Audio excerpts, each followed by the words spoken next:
I'm working on something incredibly rare. Fusion 360. We need to get this information over there. Sketch.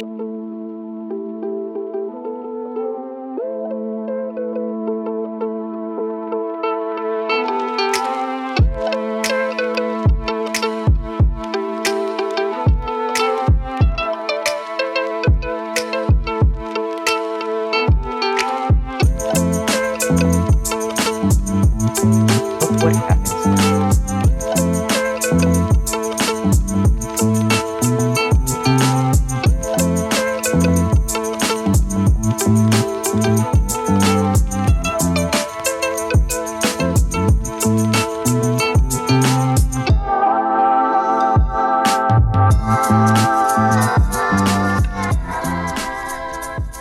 And if you want to see where this actually goes,